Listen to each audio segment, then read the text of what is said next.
저희가 이제 계속해서 로마서 8장을 가지고 말씀을 나누고 있는데요.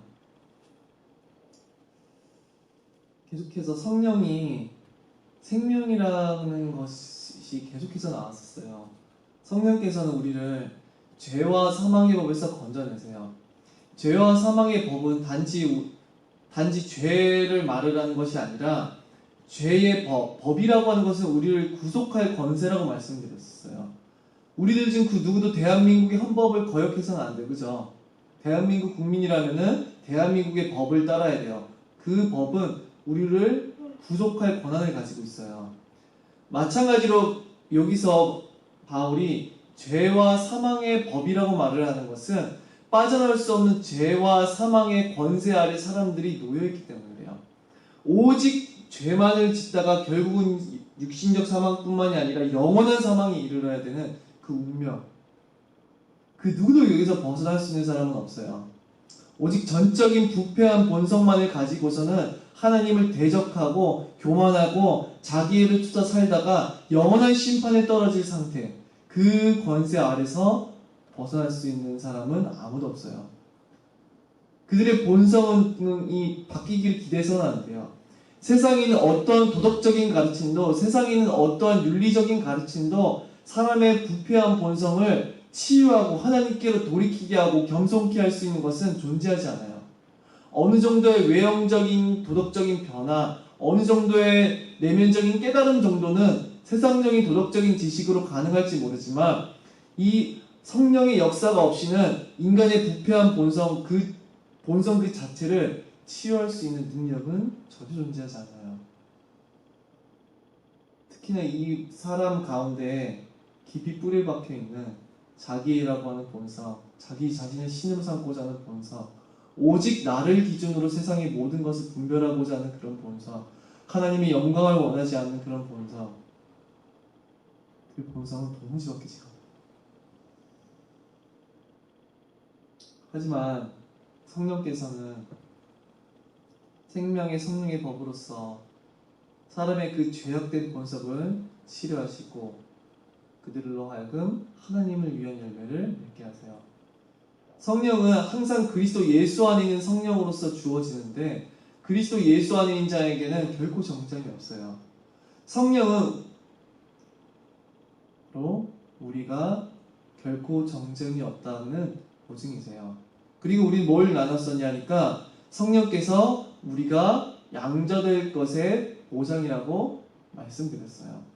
성령께서는 우리가 하나님의 양자로 입양되었다는 것, 그래서 하나님의 법적인 자녀의 권세를 가지고 하나님의 자녀로서 저 천국에 속한 영원한 모든 것을 상속받을 상속자라고 하는 보증이셨어요.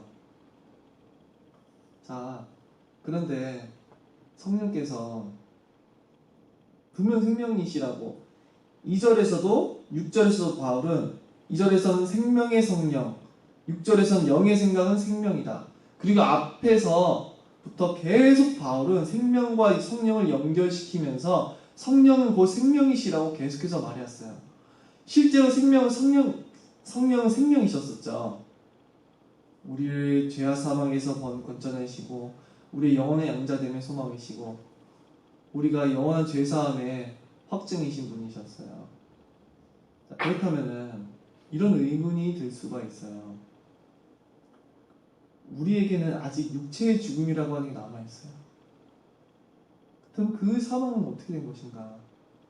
왜 분명히 성령은 생명이신데 왜 성도들도 죽어야 하는가? 바울은 분명 로마서 5장에서 우리가 나눴던 본문 아담과 그리스도라고 하는 제목으로 계속해서 나눴었지만 아담의 죄가 모든 인류에게 전가됨으로 말미암아서 모든 사람은 육신적인 사망을 겪게 돼요. 근데 이 육신의 사망을 치료할 수 있는, 고칠 수 있는 능력이 아닌가, 우리 성령께서는 우리에게 생명이신데 왜 우리는 죽어야만 하는가? 그죠? 분명히 아담 안에서 죽었던 우리는 그리스도의 의를 전가받음으로 성령 안에서 살아나야 되는 것 아닌가? 근데 왜 여전히 우리도 아담의 죄로 말미암아서 들어온 사망의 아래에 놓여 있는가?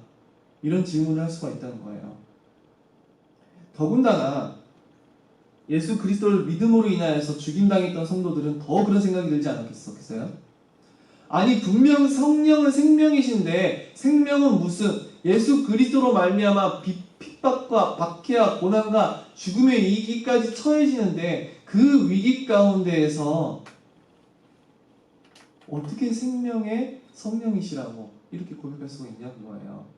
분명 생명이신데 왜 나는 죽어야 되냐고요. 왜 생명의 성령께서 내 안에 오셨는데 내가 사는 것이 아니라 도리어 고난과 죽음의 위기에 처해져야 되냐고요. 이것에 대해서 질문이 들었을 수가 있어요. 왜 성도도 죽는가? 그리고 어느 시대 때는 성도가 도리어 왜 더 큰 죽음의 위기에 처해져야만 하는가? 이러한 질문이 들 수가 있다는 거예요. 만일 성도도 불신자들과 같은 죽음에 놓여 있는 거라면 그 죽음이 동일한 의미라면 그 형벌로서 주어진 의미이죠. 모든 사람에게는 우리에게도 형벌로서 주어진 의미로서 이 죽음이 우리에게 존재한다면 그들과 우리의 차이는 뭐겠어요? 우리도 여전히 아담의 죄에 속한 건가? 그래서 죽는 건가? 이렇게 생각할 수 있는 것이죠. 자, 로마서 8장 10절에 보니까 또 그리스도께서 너희 안에 계시면 몸은 죄로 말미암아 죽은 것이나 영은 의로 말미암아 살아있는 것이라 이렇게 말하고 있어요. 우리의 몸은 어떻게 됐었어요? 죄로 말미암아 죽었어요. 그럼 우리는 여전히 죄인인가요? 그리스도의 의와 상관없는 죄인들인가요? 우리의 육신은 분명 죄의 권세 아래 놓여서 죽임을 당해야 되고 우리는 여전히 죄의 권세 아래 놓여 있는 것 같아요. 근데 바울은 몸은 죄로 말미암아 죽은 것이나 영은 의로 말미암아 살아있는 것이니라 이렇게 말을 하고 있어요. 여기서 영은 성령을 의미하고요. 살아있는 것이니라고 하는 단어는요. 조에라고 하는 생명이라고 하는 단어예요. 앞서 말했던 2절과 6절에서 나오는 생명이라는 단어가 헬라어로는 조에거든요. 이거 조예요, 조에. 그러니까 더 직역하자면, 더 제대로 직역하자면은 영은 의로 말미암아 우리에게 생명이시다 이 말이에요. 자, 대비가 되죠. 우리가 죄로 말미암아 몸이 죽는데 우리는 성령으로 말미암아서 그는 의로 말미암아 생명이시다. 죄로 말미암아 우리의 육신이 죽는데도 성령으로 말미암아 우리는 생명이 있다 이 말인 거예요. 그죠? 여기서 말하는 의는 그리스도의 의죠. 그리스도의 의로 말미암아 우리는 반드시 살 것이다. 그 영을 통하여서, 성령을 통하여서. 즉 여기서 바울이 언급하고 있는 죽음은요, 영적인 죽음이 아니고 영원한 심판의 죽음이 아니라 우리의 육신적인 지금 죽음을 의미하고 있는 거예요. 성도에게 지금 있는 이 육신의 죽음. 바울이 여기서 그렇기에 영은 의로 말미암아 생명이시다 이렇게 언급할 때는 우리의 육신의 몸에 대한 생명을 의미하는 거예요. 그렇다면 육신의 죽음을 넘어서 육신의 죽음이 죽음으로 끝이 아니라 뭔가 다시 육신이 생명을 얻을 것을 지금 바울은 여기서 의미한다고 지금 볼 수가 있죠. 분명히 우린 죽는데 성령으로 말미암아 그는 우리 안에 죽을 몸도 다시 생명으로 이끄신다 이 의미인데 11절에 보니까 그것이 더 구체적으로 나오기 시작해요. 예수를 죽은 자 가운데서 살리신 이의 영이 너희 안에 거하시면 그리스도 예수를 죽은 자 가운데서 살리신 이가 너희 안에 거하시는 그의 영으로 말미암아 너희 죽을 몸도 살리시리라. 예수를 죽은 자 가운데 살리신 이의 영, 즉 성령이에요. 예수께서 어떻게 다시 살아나셨냐니까 성경에서는 세 가지 언급이 있어요. 세 가지 다 맞아요. 뭐라고 언급되냐니까 성령이 예수 그리스도를 죽은 자 가운데서 다시 살리셨다. 두 번째로는 예수 그리스도께서 스스로 살아나셨다. 세 번째는 성부 아버지께서 예수 그리스도를 다시 살리셨다. 이 세 가지 모두가 성경에서는 나와요. 삼위일체 하나님이시면서 동시에 삼위의 하나님께서 이 부활에 개입하셨던 거죠.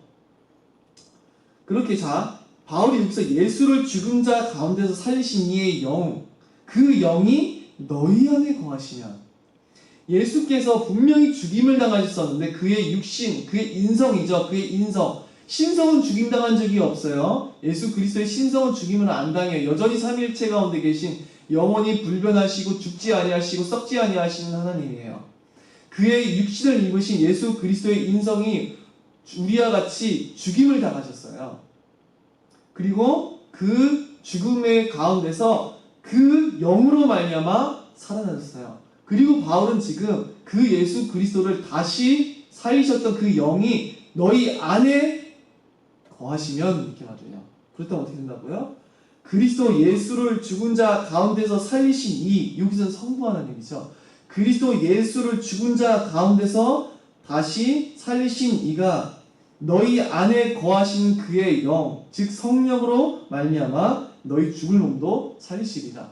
바울은 지금 성령께서 예수 그리스도를 일으키셨었고, 그리고 그 영이 그 안에 거하신다면은 성부께서 그리스도를 일으키셨었던 그 능력으로 너희를 다시금 살리시리라 말하고 있어요. 즉 성령이 살리시는 것도 맞고 그 영이 거하심으로 성부가 우리를 살리시는 것도 맞아요.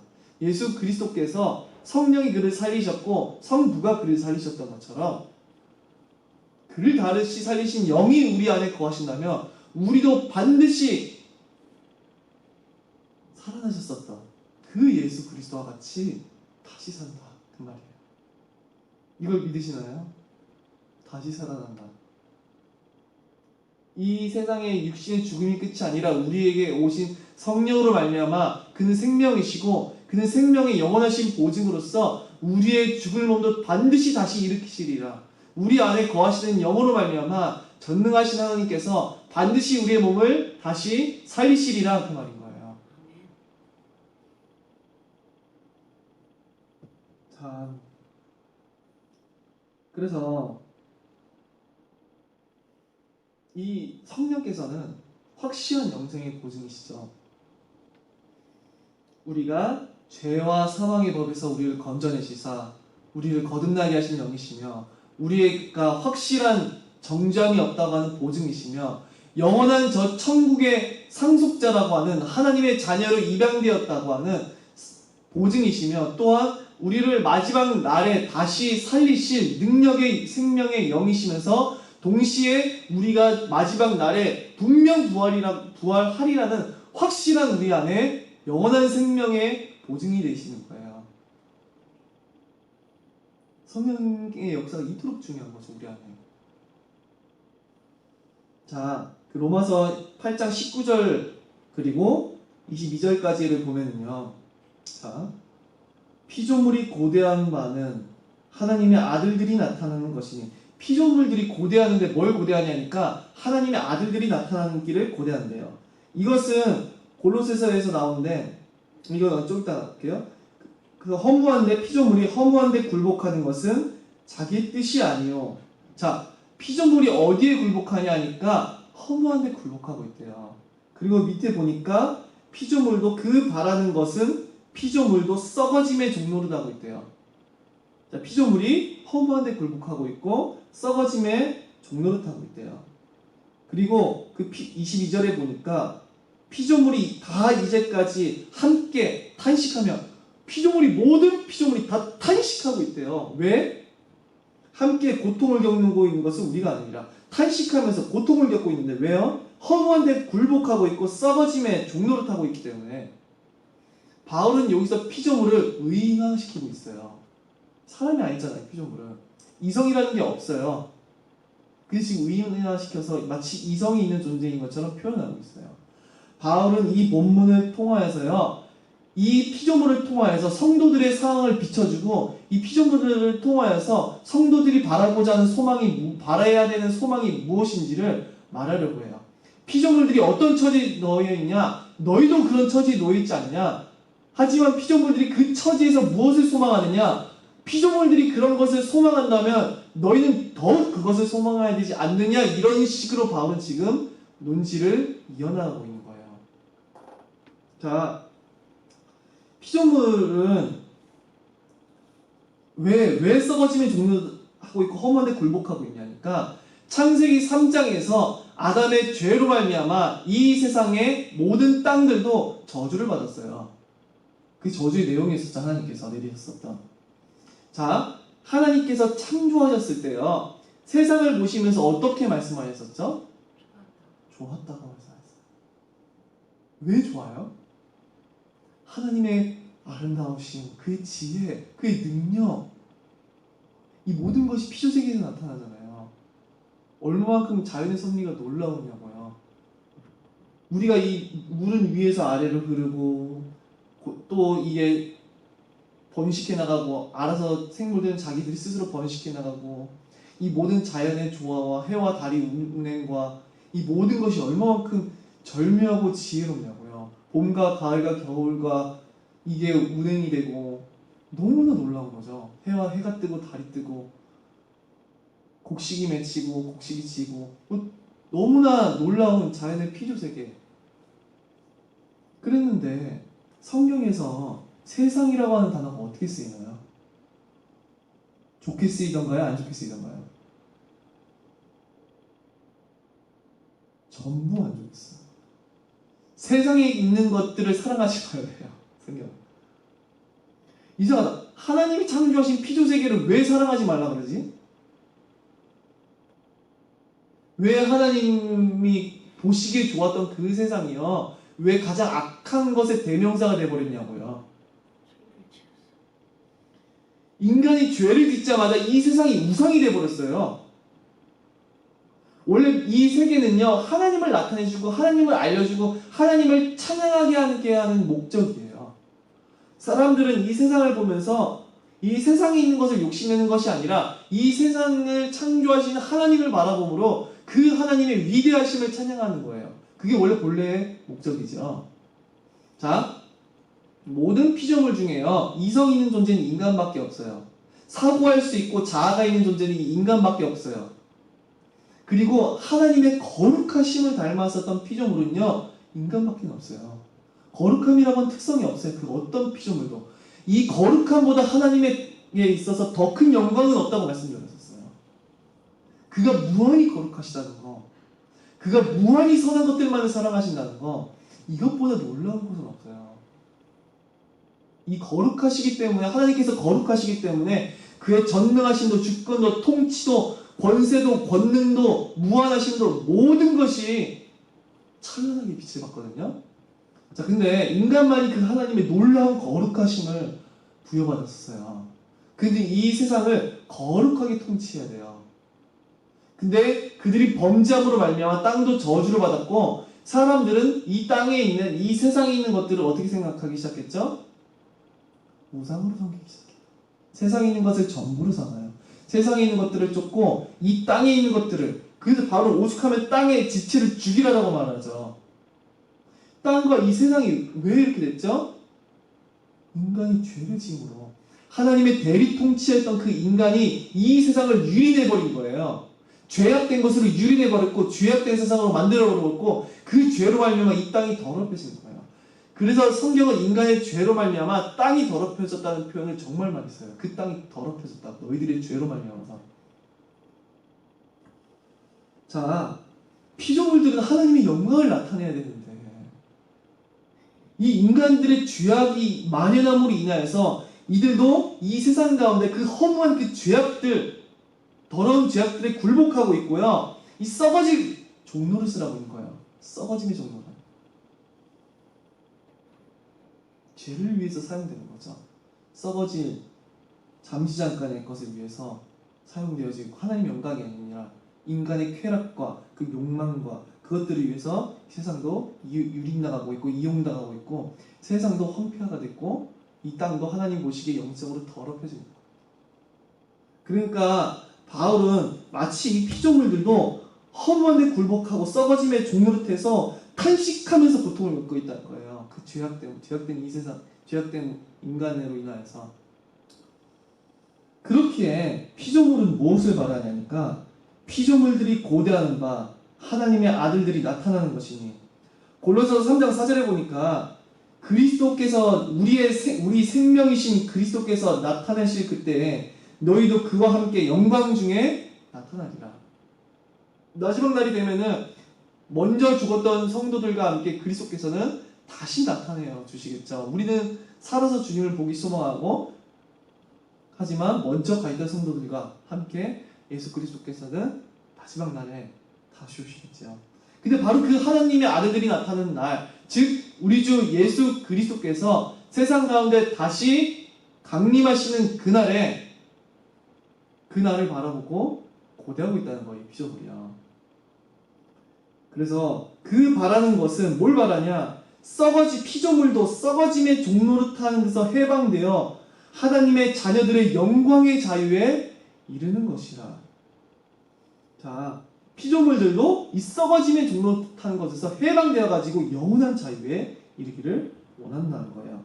계시록 21장 5절에 보면은 내가 만물을 새롭게 하노라 하시고 하시거든요. 만물이 새롭게 될 거예요, 마지막 날에. 자, 이것을 말하는 이유는 사실은 피조물이 이성이 없어요. 이것을 통해서 정말로 원하는 것은 무엇이냐니까, 피조물들이 썩어짐의 종로를 탄다는 것을 통하여서 성도들도 이 세상 가운데서 썩어짐의 종로를 타고 있다는 거예요. 이 말은 우리가 죄에 묶여서 죄를 짓고 세상을 쫓고 세상을 사랑하고 있고 성도들이 그렇다고 지금 말을 하는 것이 아니라, 육신에 묶여있는 우리들, 아직은 자유롭지 못해요. 우리는 여전히 하나님을 모르는 세상 가운데서 살아가요. 여전히 물질과 자신의 정욕을 최고의 가치로 두는 곳에서 살아가요. 인생의 성공과 인생의 쾌락과 인생의 영화와 이 썩어질 것들을 자랑하고 높이고 원하는 이 세상 가운데서 살아간다고요. 오직 자기 자신을 위해서 하나님의 영광이 아닌 자기 만족만이 전부인 이 세상 가운데서 살아가요. 죄가 만연하고 죄가 통치하는 세상 가운데서 살아가요. 하나님을 도무지 알지 못하고 하나님을 대적하는 세상 가운데서 우리는 여전히 살아가요. 왜 우리는 왜 하나님의 거룩한 통치가 있는 곳에서 살고 싶은데, 하나님의 아름다우심을 보는 나라에서 살고 싶은데, 가장 거룩하고 고통도 없고 오직 하나님의 그리스도의 영광을 마주보는 그 나라에서 살고 싶은데, 왜 우리는 이 세상 가운데 묶여있죠? 아직 우리는 육신에 묶여있기 때문에, 아직 마지막 그날이 오지 않았기 때문에. 그렇게 바울은 피조물들과 의인화시켜서 성도들을 투영시키고 있는 거예요. 지금 피조물들이 종노릇하고 있다는 거죠. 썩어짐의 종노릇. 우리가 그와 같다는 거예요. 이 썩어질 세상에서 우리가 종노릇하면서 이 세상에 여전히 우리 묶여 있는 거예요. 우리가 아무리 하나님의 영광을 위하여서 그리스도를 쫓고 그리스도를 사랑하고 영원한 것을 소망하고 하나님의 법도를 지키고 서로 사랑하고, 내 자기 자신의 영광이 아니라 세상의 쾌락과 즐거움과 세상의 욕망과 성공과 자기의 영화와 행복이 아니라 하나님의 영광과 그리스도의 존귀함과 그를 찬양하는 것과 그를 예배하는 것과, 이것이 세상에서 볼 때는 아무 쓸모가 없는 얘기들이에요. 그렇게 하나님을 아는 것에 쓸모없다고 취급하고 있는 세상 가운데서 우리는 묶여 있어요. 세상 사람들에게 우리의 신앙이 이렇다 저렇다 말을 해도 아무것도 이해 못하고 그들은 그것을 가장 어리석고 더럽고 혐오스러운 것으로 봐요. 살아계신 하나님을 알지 못하는 세상이에요. 이 죄악된 이 세상, 그 썩어짐에 우리도 종노릇하고 있어요. 그리고 허무한데 굴복하고 있대요. 성도들조차 이 세상 가운데 살아가면서 고난을 겪는 거예요. 수도 없이 많은 허무한 세상의 기준과 세상의 판단과 우리가 만나는 모든 사람들마다 하나님의 영광이라고 하는 기준, 영원한 것에 대한 소망이 아니라 온통 다 그들의 기준은 이 세상이 전부이기 때문에, 그죠? 온통 다 이 세상이 전부잖아요.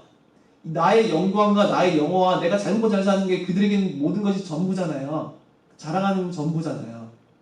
원하는 전부이고 소망하는 전부이고. 이 하나님을 모르는 세상에서 성도들이 넘어지고 고통당하고 굴복하고 있다, 그 말이에요. 이 피조물들을 통하여서 성도들이 이와 같은 상황에 처해져 있다는 거예요.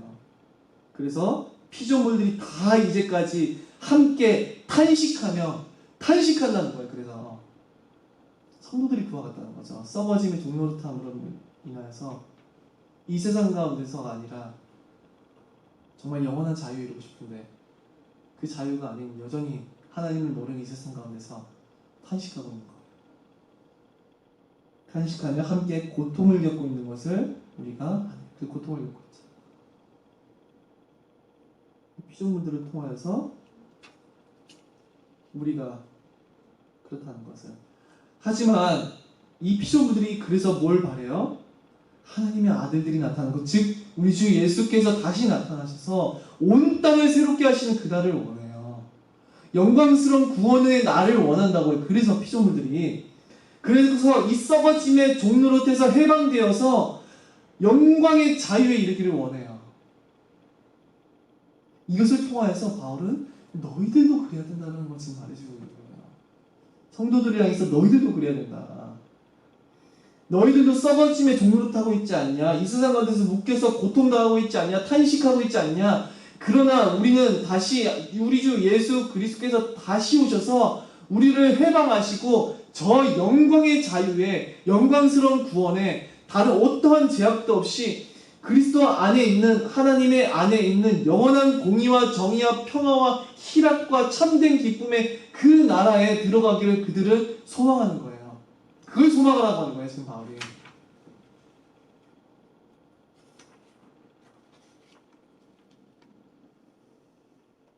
자, 23절에 보니까, 8장 23절에 보니까 그뿐 아니라 또한 우리 곧 성령의 처음 익은 열매를 받은 우리까지도 속으로 탄식하여 양자될 것 곧 우리 몸의 성령을 기다리느니라. 성령의 처음 익은 열매는 왜 처음 익은 열매를 단어를 썼냐니까요. 둘째 열매를 보증하기 때문에 그래요. 성령이 우리 안에 오셨다고 하는 것은 영원히 우리가 저 천국의 양자될 것을, 그것에 대한 보증이기 때문에 그래요. 자, 우리는 양자됨의 보증으로서 성령을 받았어요. 하지만 우리는 아직 양자됨이 온전히 이루어지지 않았어요. 우리는 구원을 받았지만 우리의 구원은 온전히 완성되지 않았어요. 우리는 구원을 받았지만 구원을 소망해요. 그죠? 우리는 그래서 이미 구원을 받았으나 아직 완성되지 않은 구원을 바라봐요. 완성된 구원의 날, 그 구원의 날은 우리 주 예수 그리스도께서 다시 오신 날일 것이기 때문에. 자, 하지만 우리 안에 오신 성령은 그 날에 우리가 영원한 양자된다는 것을 보증해요. 그죠? 우리가 저 마지막 날에 영광스러운 그리스도의 몸과 같은 부활의 몸으로 될 것을 성령은 보증하시고 또한 우리를 다시 살리실 하나님의 영이세요. 그렇다면 이 성령이 우리 안에 오셨다는 것은 첫 열매로서 나중 열매, 영원한 구원의 날에 나중 열매로서 우리 안에 보증이 되시는 거예요. 그죠? 그렇기에 성령의 처음 익은 열매라고 지금 바로 얘기하는 거예요. 처음 익은 열매로서 나중 구원을 우리는 보증받았기 때문에 처음 익은 열매를 받은 우리까지도 속으로 탄식하여. 자, 이 피조물들만 탄식하는 것이 아니라 이 성령을 받은 우리도 탄식한다는 거예요. 이 로마서 교회 성도들은 세상 사람들 가운데서 미움을 받고 있고 박해를 받고 있고 고통을 당하고 있어요. 어떻게 했어요? 그리스도 예수로 인하여서. 그리스도 예수를 부인하고 믿지 아니하고 그리스도 예수로 인하여서 박해를 당하고 고통을 당해야 되는데, 도리어 그리스도 예수 때문에 바울이 아무리 생명이시다 얘기를 해도 실제로 자신들 눈앞에는 그리스도로 인하여서 죽음의 위기들이 처해져 있고 많은 것들을 빼앗길 위기에 놓여져 있고 박해가 내 눈앞에 놓여져 있고 고난이 산적해 있는데 어떻게 했냐고요.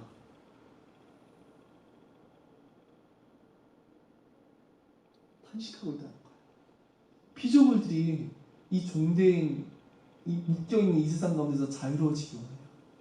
그것처럼 우리도 속으로 탄식하여 양자될 것 곧 우리 몸의 속량을 기다리느니라. 피조물들이 탄식했던 것처럼 우리도 저 영광의 자유에 이르기를, 하나님 이 세상이 아니라 정말 조금의 고통도 없는 눈물도 없는 저 주님의 나라의 나를 들어가게 하여 주시라. 성령의 처음 익은 열매를 받은 우리는 영원한 천국을 바라볼 수 있고 확신할 수 있기에 우리의 육신은 비록 죽을지 모르나 저 영원한 저 천국에 확실한 들어갈 부활의 몸을 보증받았기에 완전한 제사함과 영원한 저 천국을 보증받았기에 탄식함으로 저 영광의 자유에 이르기를 바라본다는 거예요. 왜 자유라고 하는 단어를 썼냐? 앞서 썩어질 것의 종로를 타고 있으니까. 이 세상 가운데 하나님을 모르는 이 세상 가운데서 하나님을 대적하는 세상 가운데서 그리스도를 모르고 그리스도의 복음을 배척하고 그리스도의 쫓는 그 삶을 배척하고 영원한 것을 쫓는 삶을 배척하고 하나님을 사랑하는 것을 배척하고 오직 이 세상을 전부로 삼고 썩어질 것들을 쫓아 살아가고 오직 자신의 영광을 위해서 쫓아 살아가고 그리스도를 쫓는 삶을 미워하는 이 세상 가운데서 살고 있기 때문에 게다가 이 성도들은 그리스도를 위해서 수도 없이 많은 고통과 박해를 받고 있었기 때문에 탄식함으로 이 썩어질 세상 이곳에 종로를 타는 것이 아니라 종로를 써서 그 해방 즉 자유를 얻어서 그냥 자유가 아니라 정말 영광스러운 구원의 그 자유를 얻기를 갈망하는 거예요. 저 구원의 날에는 이 세상이 줄 수도 없고 알 수도 없는 정말 영광스럽고도 순결하면서도 온전하면서도 완전하면서도 영원하면서도 무한하면서도 끊임없는 참된 기쁨이 있을 것이기 때문에 그렇죠. 그렇게 우리는 성령이 우리 안에 오심으로 우리가 하나님의 양자, 자녀가 되었다는 것을 확신할 수 있어요. 그렇게 이 성령의 처음 익은 열매로 말미암아서 영원히 양자된 나를 바라볼 수가 있어요. 영원한 하나님의 자녀로서 영원한 저 천국의 상속자로서 저 구원의 영광을 얻을 그날을 우리는 바라보고 확신할 수 있는 거죠.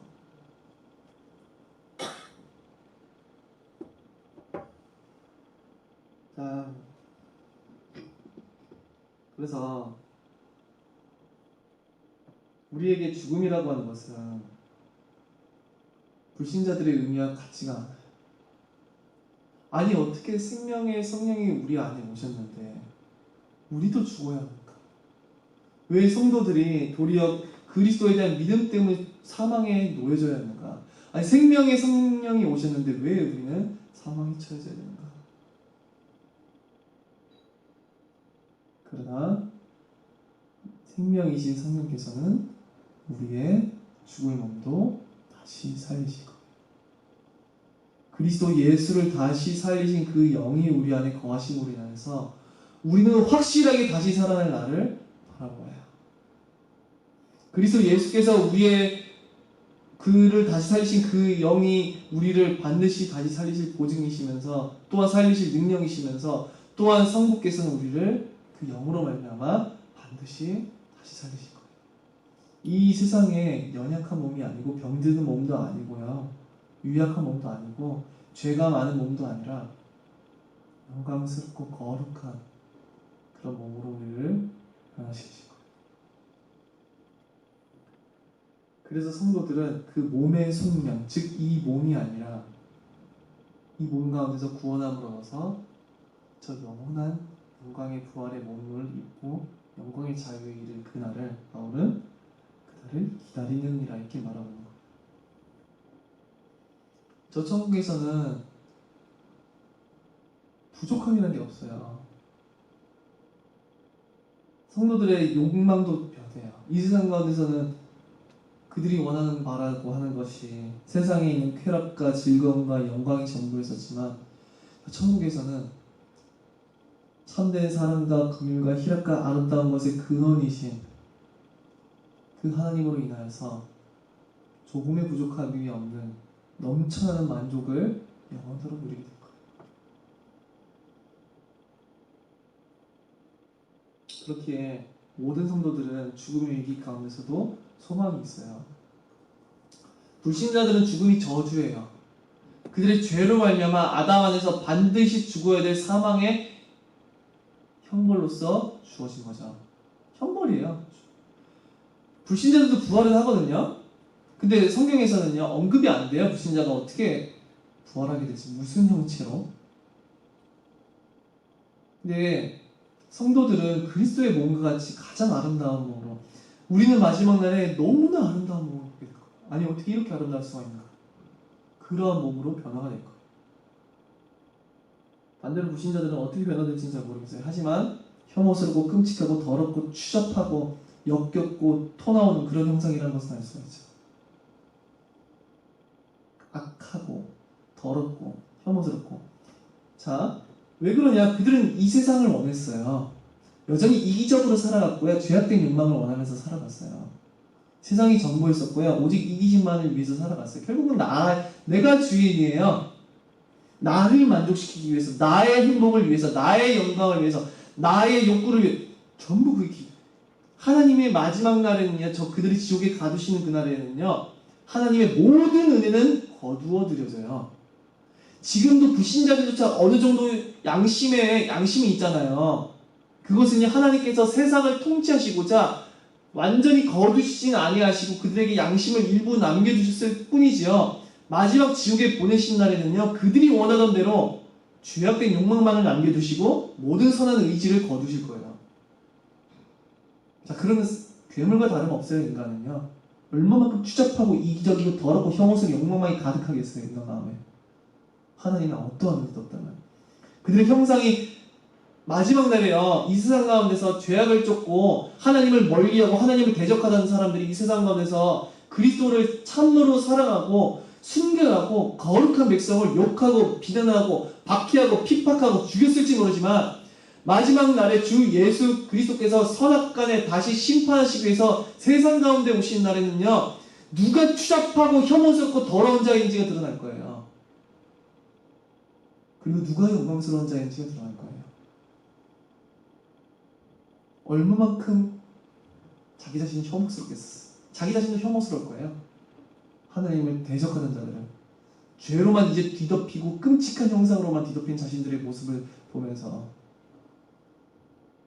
저 지옥에 영원한 불의 고통이 없다 하더라도 정말 고통스러울 것 같아요. 모인 모든 사람이 오직 악밖에는 없어. 오직 절대 악밖에는 없어요.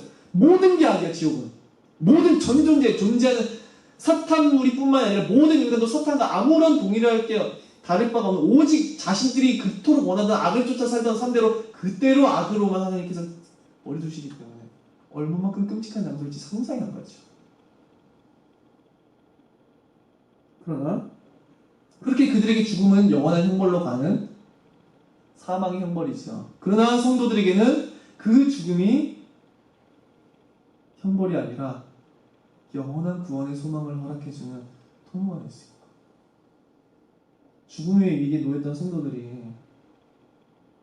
생명의 성령이 오심으로써 그 성령의 처음 익은 열매를 몸으로 인하여서, 내 안에 오신 성령으로 인하여서요, 나에게 오신 완전한 죄사함, 내가 저 하나님의 자녀라고 하는 완전한 확신, 그래서 내가 저 영광스러운 구원을 확신하게 얻을 것이라는 것, 내가 비록 이 세상 가운데서 그리스도 때문에 죽임을 당한다 할지라도 나를 반드시 다시 살리실 나에게 주신 성령으로 말미암아서 두려움 없이 그리스도를 향한 믿음을 저버리지 않았던 거예요. 왜? 성령의 처음 익은 열매, 확고한 소망, 확고한 구원의 모든 것에 대한 보증이 되시고 능력이 되신 생명이신, 영원한 생명이시고 완전한 생명이신 그가 내 안에 오셨기 때문에.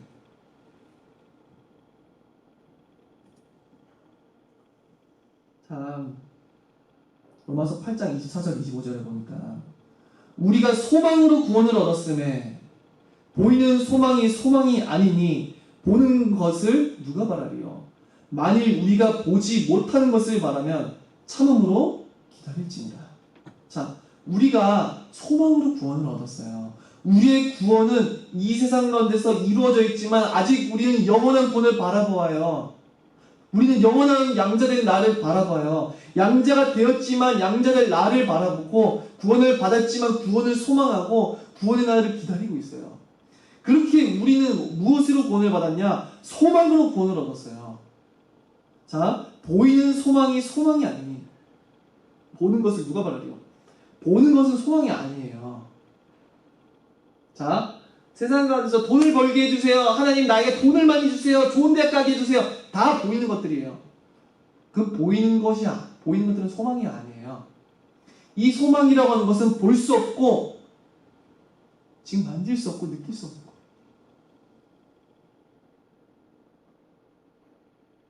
우리는 보이지 아니하는 것을 바라봐요. 그것을 소망이에요. 영원한 양자들은 나의 그것을 바라봐요.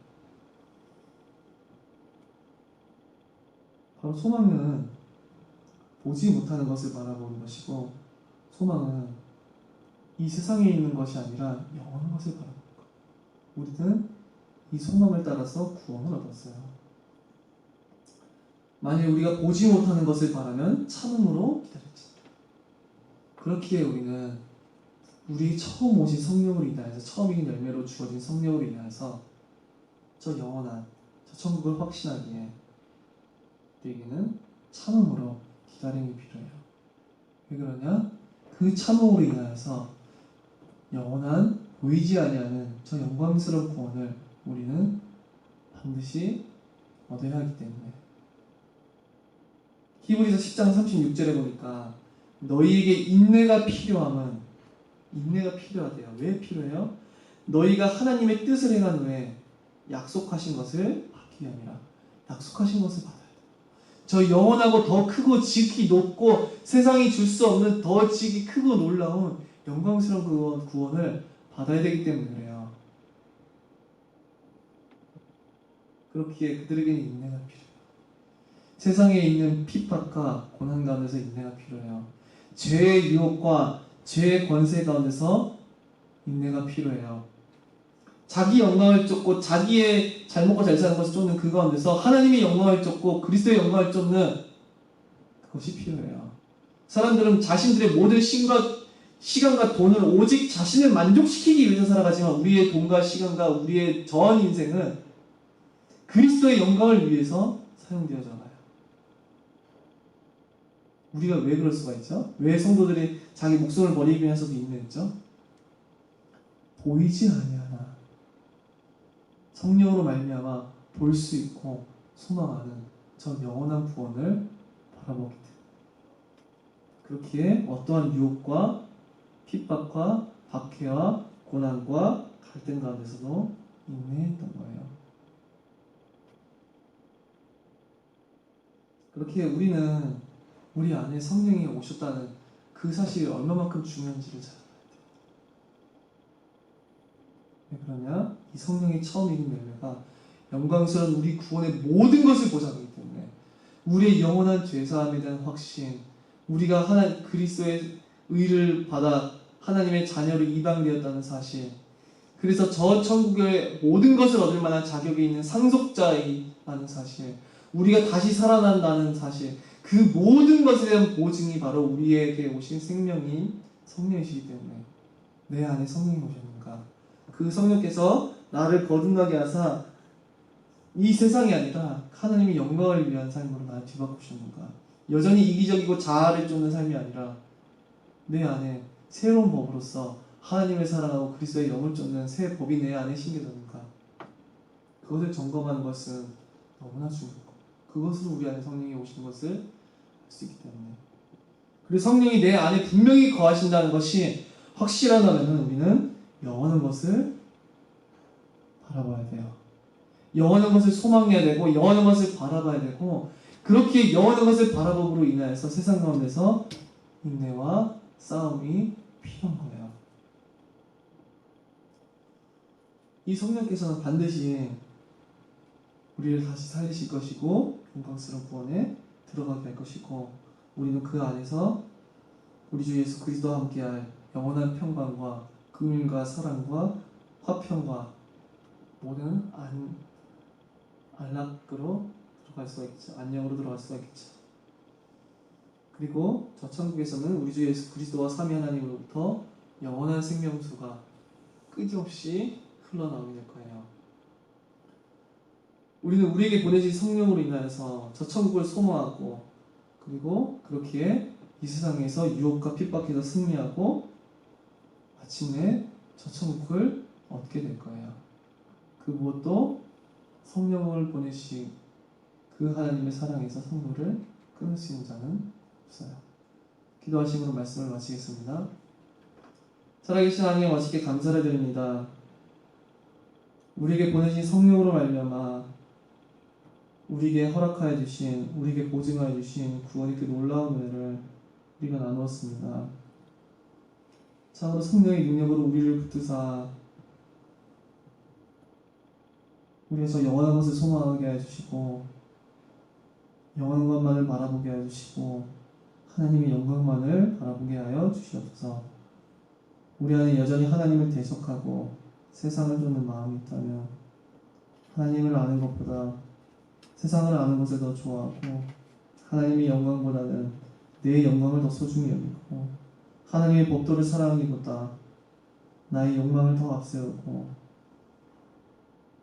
하나님을 쫓는 것이 아니라 세상에 있는 것을 쫓고 있다면 참으로 우리 가운데 역사해 주셔서 다시금 영원한 것만을 소망하고 바라볼 수 있도록 크신 은혜를 우리 안에 허락하여 주시옵소서. 우리 안에 그러한 죄악들이 있다고 한다면 참으로 통회하게 해주시고 자복하게 해주시고 돌이키게 하여 주시옵소서. 그리하여서 우리가 언제나 우리에게 오신 성령으로 말미암아 영원한 하나님의 영광만을 우리 주 예수 그리스도 안에 있는 그 영원한 기쁨만을 간절히 소망할 수 있도록 크신 은혜를 허락하여 주시옵소서. 살아계신 우리 주 예수 그리스도 이름으로 기도드립니다. 아멘.